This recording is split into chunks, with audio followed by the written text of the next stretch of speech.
All right, hello AP Psych students. Mr. Little here, just bringing you a quick video looking at Module 34, specifically thinking, concepts, and creativity. Before we fully dive into this, I first want to just kind of unpack this term right here. The overarching unit in which this module exists in is labeled cognition. So I first just want to add some clarity as to what that word means. Anytime we're talking about cognition in psychology, we're talking about any mental activity associated with thinking, knowing, communicating, and remembering.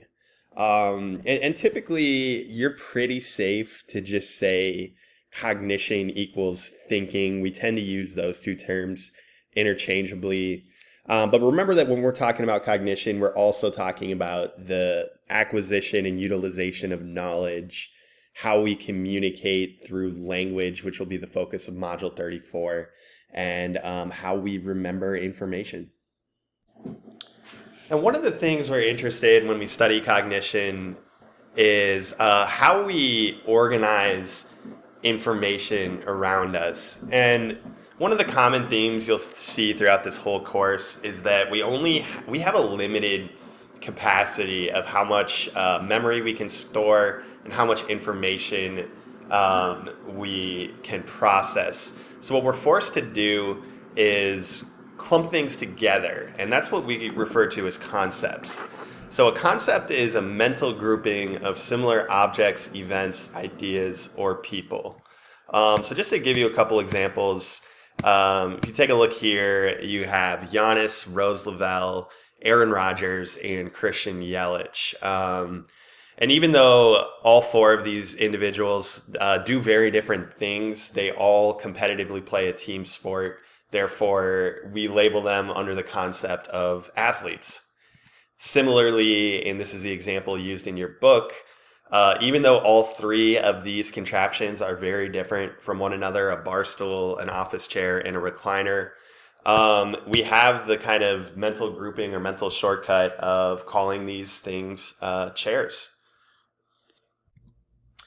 And concepts serve a very important purpose. Like I mentioned before, we can only process so much information. We can only remember so many things. And clumping things together is a much easier way to remember information rather than remembering raw data, so to speak. And concepts also help us in communication.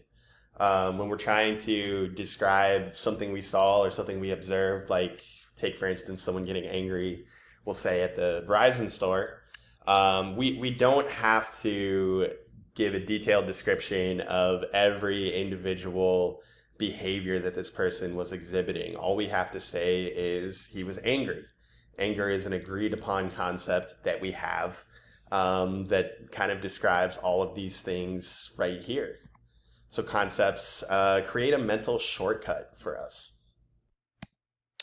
And another mental shortcut we use to process information or make sense of the world around us is prototyping. And prototyping is when we create kind of a mental image or a best example of a certain concept. So in short, a prototype would be the first thing that comes to mind if you name a concept. So for example, my prototype of a bird might be a crow.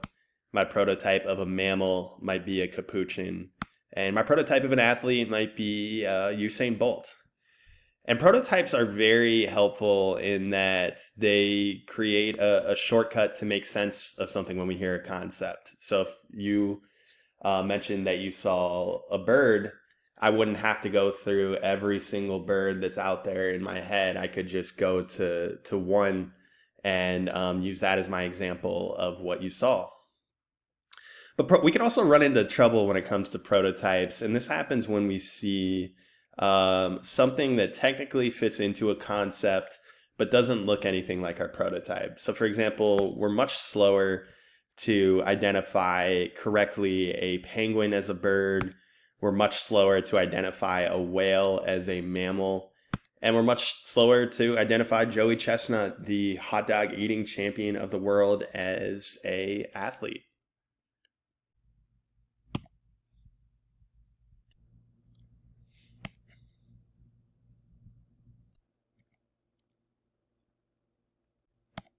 And here's just another example of how a prototype of yours might have been disrupted. Before COVID-19 hit, I'm sure you had a prototype of a classroom that looks something like this. And now you probably have to come to terms with the fact a classroom can look very different and look like a Zoom call on a laptop from your home. And even though in the last two slides I showed you some examples of our prototypes leading us astray that may seem a little bit inconsequential, prototyping can have some real life consequences. In fact, they can really lead to prejudice and stereotyping, two of the most prevalent issues we see in the world around us. And just an example of this is we may have a prototype of a doctor that is a male and be taken aback if we see a female doctor. In fact, I'm actually friends with someone who just finished medical school and is now in a residency and says she's constantly asked how long she's been a nurse for. Because she fits some people's prototypes of a nurse, but not people's prototypes of a doctor. And this can also manifest itself when, or I should preface this by saying it's important to note our prototypes are typically products of the information available to us. And this is an idea we'll get into more when we talk about the availability heuristic. But for that reason, if our only exposure to certain groups of people is from the media or from the news, particularly something like looking at people of color in the United States, we may create a negative prototype about people from these groups as a result of having exposure to negative sources about them. So always be on your guard of how your prototypes are shaped and formed and have an awareness of that.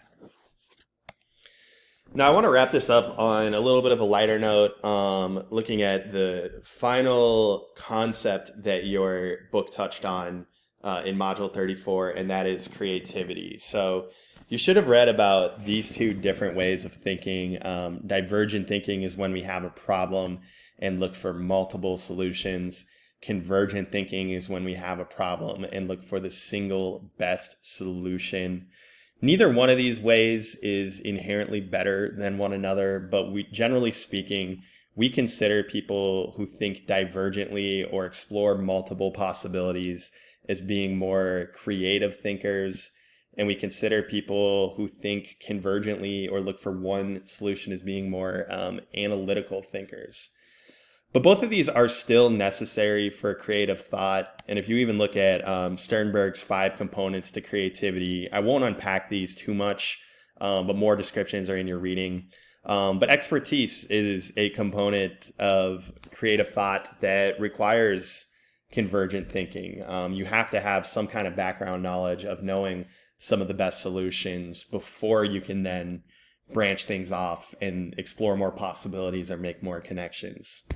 The other two things I do want to unpack here, and I'm going over my time, but this idea of intrinsic motivation, this is personally one of my favorite concepts in psychology, and it's the way we do things. It's when we do something for the sheer enjoyment or because we love doing something rather than we're incentivized to do something either by a reward or a punishment.